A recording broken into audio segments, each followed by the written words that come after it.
नमस्कार, मैं आपके साथ अंजना और आप देख रहे हैं ग्लोबल इंडिया टाइम्स न्यूज। आइए सही चीज को सही लोगों तक साझा करें।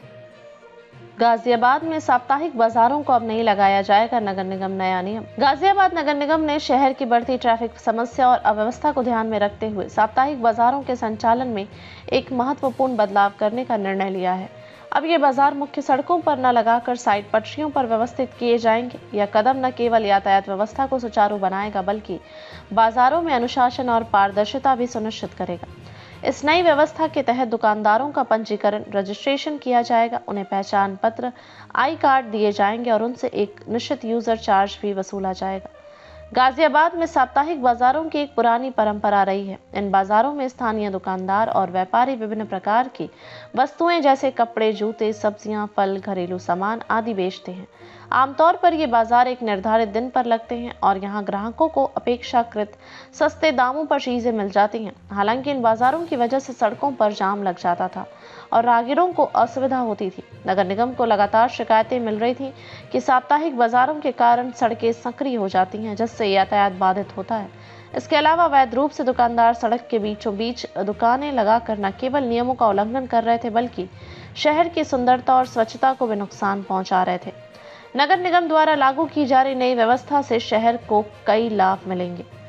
एक, अब बाजार सड़क के बीच न लगकर साइड पटरियों पर लगाए जाएंगे, जिससे सड़क पर जाम नहीं लगेगा और वाहन आसानी से आ जा सकेंगे। दूसरा, पंजीकरण की प्रक्रिया से सभी दुकानदारों की सही जानकारी उपलब्ध होगी, जिससे अवैध रूप से दुकान लगाने वालों पर रोक लगेगी। तीसरा, प्रत्येक पंजीकृत दुकानदार को एक आई कार्ड दिया जाएगा, जिससे उनकी पहचान सुनिश्चित होगी। इसके अलावा नगर निगम एक निश्चित यूजर चार्ज वसूलेगा, जिससे नगर निगम की आय में वृद्धि होगी और वह शहर के विकास कार्यों में इस धनराशि का उपयोग कर सकेगा। चौथा, साप्ताहिक बाजारों के कारण अक्सर कूड़ा करकट जमा हो जाता था, जिससे गंदगी फैलती थी। अब एक नियोजित स्थान पर बाजार लगने से सफाई व्यवस्था बेहतर होगी। पांचवा, कई बार अवैध ठेले और फेरी वाले अचानक किसी भी जगह बाजार लगाते थे, जिससे उनकी कोई निश्चित पहचान नहीं होती थी। पंजीकरण के बाद छोटे दुकानदारों को एक कानूनी पहचान मिलेगी और वे बिना किसी डर के अपना व्यवसाय कर सकेंगे।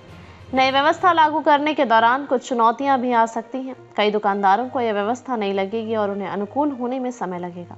कुछ लोगों को यह लग सकता है कि यूजर चार्ज अतिरिक्त बोझ है, लेकिन नगर निगम ने इसे न्यूनतम रखने की योजना बना रहा है ताकि छोटे दुकानदारों पर ज्यादा भार न पड़े। इसके अलावा नगर निगम को यह भी सुनिश्चित करना होगा कि बाजारों के लिए जो स्थान निर्धारित किए जाएं वे ग्राहकों के लिए सुगम हो। यदि बाजार बहुत दूर स्थित होंगे तो ग्राहकों की संख्या कम हो सकती है, जिससे व्यापारियों को नुकसान हो सकता है। इस समस्या को हल करने के लिए बाजारों को ऐसे स्थानों पर स्थानांतरित किया जाएगा जहां लोगों की आवाजाही बनी रहे। इस निर्णय को लेकर नागरिकों की मिश्रित प्रतिक्रियाएं सामने आई हैं।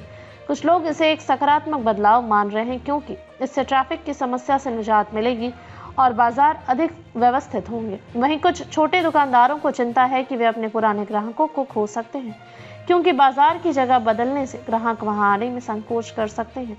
गाजियाबाद नगर निगम द्वारा लिया गया यह निर्णय शहर की यातायात व्यवस्था को सुधारने और बाजारों को व्यवस्थित करने की दिशा में एक सराहनीय प्रयास है। हालांकि इसके क्रियान्वयन में प्रारंभिक कठिनाइयां आ सकती हैं, लेकिन दीर्घकालिक दृष्टि से यह व्यवस्था शहर के लिए लाभकारी सिद्ध होगी। यदि इस योजना को उचित तरीके से लागू किया जाए और सभी संबंधित पक्षों की चिंताओं को ध्यान में रखा जाए तो यह न केवल शहर की व्यवस्था को सुधारने में मदद करेगी बल्कि छोटे दुकानदारों को भी एक स्थायी और सुरक्षित व्यवसाय का अवसर प्रदान करेगी। अब तक के लिए बस इतना ही। फिर मिलते हैं एक ऐसी ही बड़ी खबर के साथ। तब तक के लिए नमस्कार और देखते रहिए ग्लोबल इंडिया टाइम्स न्यूज। अगर आपको वीडियो पसंद आया हो तो लाइक करें व शेयर करें। ऐसे लेटेस्ट अपडेट पाने के लिए बेल आइकन प्रेस करना ना भूलें। अगर आप हमें फेसबुक या फिर इंस्टा के माध्यम से देख रहे हैं तो हमारे पेज को फॉलो जरूर करें। धन्यवाद।